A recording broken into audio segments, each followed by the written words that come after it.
Hey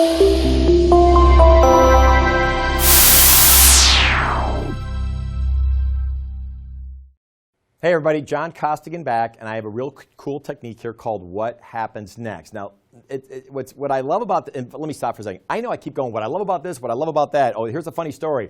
You're like, dude, is everything you love and everything's funny? I almost feel redundant, but maybe it's just my passion coming out. But I will tell you that if I was like on my deathbed and somebody said, what's the top 3 techniques that you think has probably won you more business than anything? This is one of them. So I might think everything's a funny story, and I might think I might love all my techniques, but this is like Michael Jordan's. This is like, it has nothing to do with Jordan. It's just really that good. Okay, so the technique, and oh, by the way, when I did my CD years ago, I was screwing this up. What to say and how to say it. I'm re-releasing it, and it's going to be coming out, and I'm re-releasing it because I have changed. Why? I've gotten my butt handed to me on some of these techniques, and I never went back into the studio, and I redid this, and this is one of them where I kind of got it handed to me.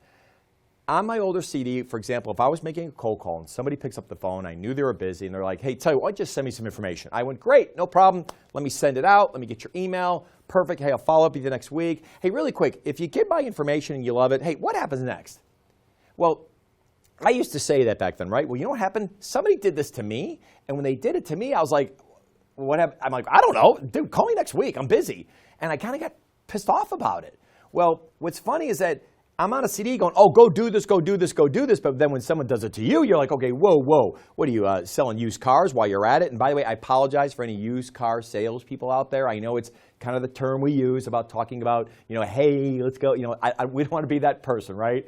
So, but I almost felt that way. And when someone did it to me, that's how I felt. So let me kind of redefine what happens next. First off is it works great in the negotiation phase, towards the end. If somebody says, hey, listen, can you think you might be able to do better on your price? And oh, by the way, you might do the good question, why'd you ask? I get all that, but let's pretend you really come down to the point where you might discount. I might say, listen, not sure if I can or not. I'm probably going to have to go talk to somebody, but let me ask you, if I can discount it, and I don't know if I can, but if I can, hey, what happens next? I mean, where do we go from here?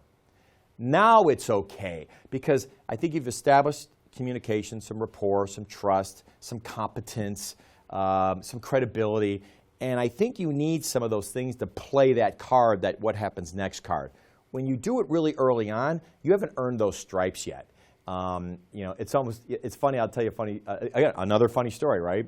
I'm in Philadelphia training one of the largest computer companies in the world, and I talked about this technique. Well, the gentleman, I'm going to keep this very professional, but the gentleman the next day came up to me, and it was a young man, very good-looking guy in Philadelphia, and he goes, hey, I tried your what happens next technique last night. I'm like, well, where? He goes, well, I went out with some friends of mine, and I saw a very pretty girl, and I went up and I approached her. I said, hi, how are you? Nice to meet you.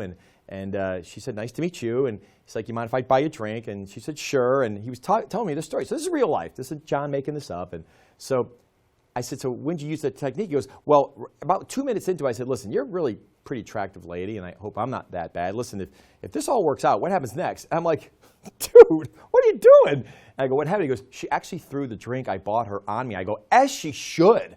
I go, what are you, crazy? I go, it's not how it works, especially at that phase of the high list. I mean, you're kind of going, hi, how are you? Want to get married? I mean, you jump so fast into this. I go, and when I made the joke to him, he's like, oh, no, I don't want to get married. I go, yeah, I know that, okay? But at the end of the day, your timing was so far off. And I'm not sure in a relationship if you've ever used that technique, right, when a relationship.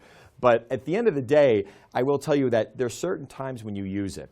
It's great in the negotiation phase, number one. But number two is, if you're going to do it sometime early on, I think you've got to really soften it.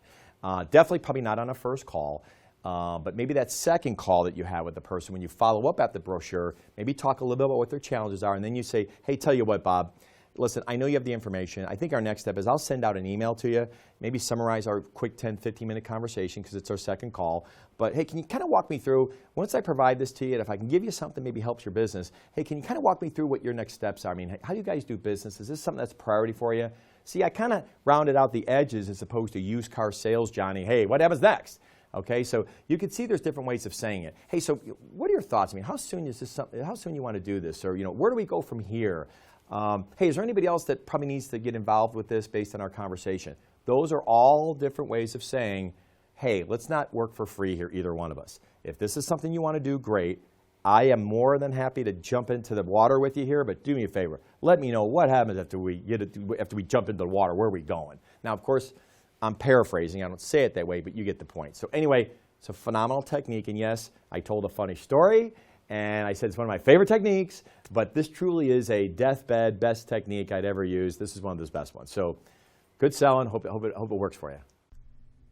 Hey everybody, John Costigan here. The toughest part to any sale is getting in the door, right? Tell you what, click on the URL below this video or go to costigantraining.com/free week. Take the first step of solving this huge problem of getting in the door. It's 5 days, 5 clips, less than 5 minutes. Click on the link. We'll see you in a few seconds.